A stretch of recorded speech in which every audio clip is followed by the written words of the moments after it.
2 দশক পর পদ্মাপাড়ের নগরীতে তারেক রহমান। রাজশাহীতে নেমেই মাজার জিয়ারত করলেন বিএনপি চেয়ারম্যান।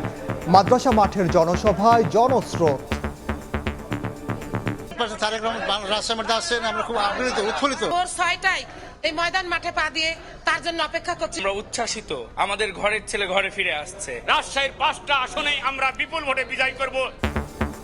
জীবন দিয়ে হলেও জনগণের অধিকার হরণ হতে দেবে না জামাত। নির্বাচনী সমাবেশে দলের আমির 3 মন্ত্রণালয় দুর্নীতিমুক্ত রাখতেই পদত্যাগ করেননি 2 মন্ত্রী।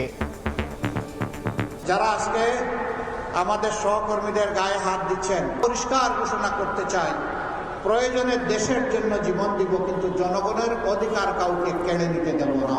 আপনারা এত সৎ ছিলেন, তো ছেড়ে গেলেন না কেন? আমরা ছেড়ে যাইনি এই কারণে, অন্তত 3টা মন্ত্রণালয় দুর্নীতির হাত থেকে রক্ষা পাওয়া। দেখছিলেন প্রধান শিরোনাম। দুপুরের সময়ের সঙ্গে আছি আমি ওমর ইনান। এবার অন্যান্য শীর্ষ সংবাদ। বিএনপির উশৃঙ্খলতায় শেরপুরে হামলা, নিষ্ক্রিয় ছিল পুলিশ, দাবি জামায়াতের। উদ্দেশ্যমূলক পরিস্থিতি ঘোলাটে করার চেষ্টা দেখছে বিএনপি, সঠিক তদন্তের আহ্বান। দেশ জুড়ে প্রচারণার উত্তাপ, পাড়া মহল্লা চষে বেড়াচ্ছেন প্রার্থীরা। ভোটারদের কাছে টানতে প্রতিশ্রুতির ফুলছড়ি, থেমে নেই পাল্টাপাল্টি অভিযোগও। কল্যাণপুরে জাহাজবাড়িতে জঙ্গি নাটক সাজিয়ে 9 জনকে হত্যা মামলায় শেখ হাসিনা, কামাল সহ 5 আসামির বিরুদ্ধে পরোয়ানা। অভিযোগ গঠনের শুনানি 8 ফেব্রুয়ারি।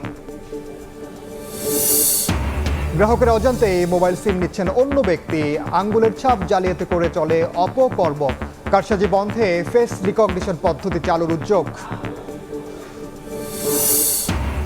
এবং পরমাণু চুক্তি করতে ইরানকে ট্রাম্পের আলটিমেটাম, সমঝোতায় না এলে ভয়াবহ হামলার হুমকি। মার্কিন আগ্রাসনের জবাব দিতে পুরোপুরি প্রস্তুত জানালো তেহরান।